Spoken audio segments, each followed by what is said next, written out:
Hey, it's me again, and today we're checking out the WOOTING TTC POM and RGB switches. Do you know this is the second time I'm recording this video because I put the wrong settings on my camera.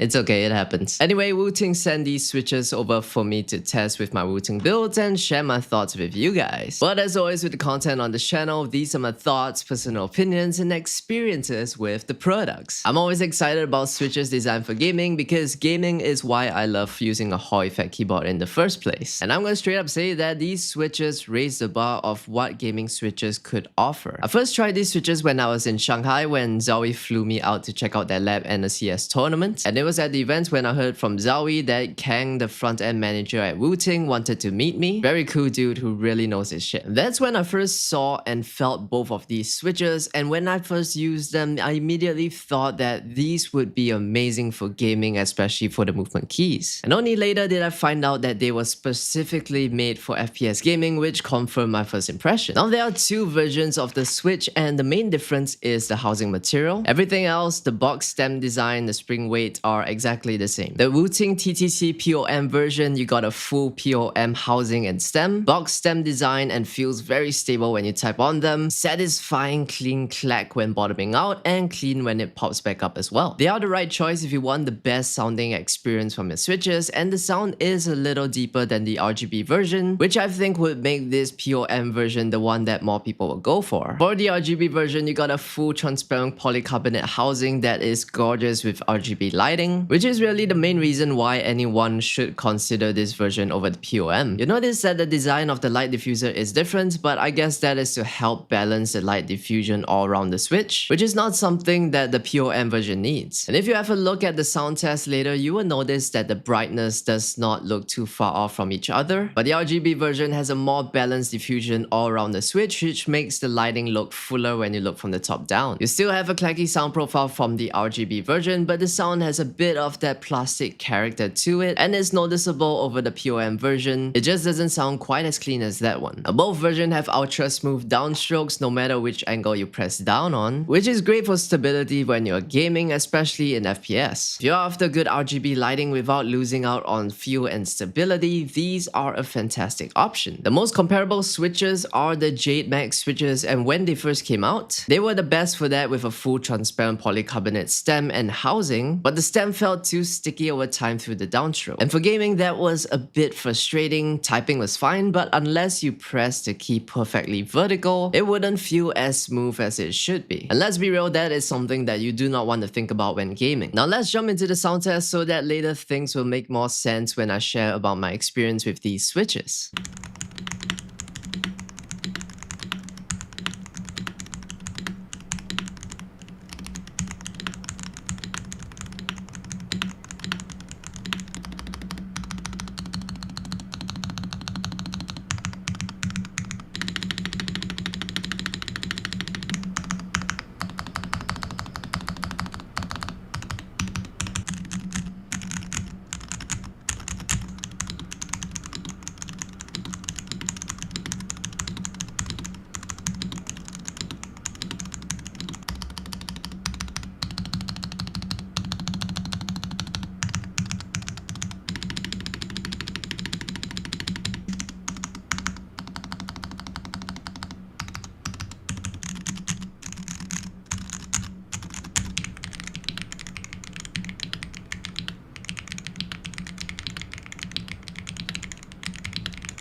The WOOTING TTC switches have an initial force of 40 and an end force of 55. And for comparison, current popular switches like the Jade Pros, Geon Raw 50s, and many other magnetic switches on the market sit around 35 grams initial force and 50 with the end force. And these WOOTING TTC switches are slightly heavier than most of those other switches, but still lighter than the Leica 60 V1 and V2 switches that most WOOTING users are familiar with. I personally like switches that aren't too light because it lets me use the absolute lowest actuation point, which is what I felt with the Leica Linear 60s. I found that using the most sensitive settings on that one is very manageable. The WOOTING TTC switches on the other hand offer a nice mid-weight switch experience and they don't feel sluggish, and you can still comfortably rest your fingers on the keys while using ultra-sensitive settings without being too concerned about accidental inputs. It's still manageable compared to lighter switches. So these are quite a perfect balance for gaming, and they're well lubed enough that there is no need to lube them yourself. And also just keep in mind that for every switch there is always some degree of stem wobble, and for these the wobble is already very low and they feel great under my movement keys. If you compare these to the TTC KOM switches, the magneto colored ones, those had minimal wobble but felt dry and didn't sound that nice to me. I used them for a while testing and reviewing a keyboard and just never felt like using those switches again. Then there was the TTC full POM version, which got lots of good praises, but it was very expensive and didn't bring anything interesting for me as a gamer other than the material. So I just stuck with my Geon Raw and Jade Pro switches instead. Then I got the TTC Uranus eSports switches to try. They felt too wobbly, dry, and plasticky with the sound profile. I would say the best switch for gaming was not something you could buy separately. It was exclusive to the Asus ROG Falcon HFX. That keyboard, which is this keyboard, the magnetic HFX switches compared to other magnetic switches that you can buy, these feel ridiculously stable and smooth for gaming in comparison, and it has the same force profile as the WOOTING TTC switches, which is a 40 gram initial force and a 55 gram bottom out force. So I'm actually quite glad that there is finally a more comparable gaming switch to that one, which you can buy off the shelf and use on all keyboards PCBs that are compatible with the design. Now, final thoughts and what do I think of its value? Switches are very subjective, and even an FPS focused switch like this won't be for everyone. There will still be people who would very much prefer the Geon Raw HE switches, but there is no doubt that the quality and feel of these TTC switches are very good. After experiencing them in my builds, how I feel about them is the POM version sounds a lot nicer. You'll get some of that plasticky sound from the RGB version, which I would say should not be too much of a deal breaker for most people, but not having that plastic sound in the POM version makes it sound so much cleaner and it's very pleasant. I'd say go for the RGB version if you would like your keyboard lighting and effects to stand out. If not, I would recommend spending a bit more for the POM version. And you know, the lighting on that one is honestly already very good because of the design of the light diffuser. That said, they are both very expensive switches, and if spending a lot on switches doesn't make sense to you, which is perfectly fine, I recommend checking out the Geon Raw HE switches that you can now buy on the WOOTING store. They are great switches that lots of gamers enjoy, and the light diffusion on that one is already very good. At the end of the day, any magnetic switch will work for FPS gaming, so don't buy these expecting them to make you a better player because it won't. For me, it's all about the experience, and right now I'd say that these are the best because of how they feel for gaming, and that is a very personal opinion. They are expensive, and in a sense these are collab switches, but you get what you pay for. These are quality switches, and I don't get the sense that WOOTING is trying to milk your bank account with this one. Anyway, thank you so much for watching. If you would like to hear more sound tests, do check out WOOTING's video on these switches. But before you go, please leave a like and subscribe to support the channel, and I guess I'll see you in the next one.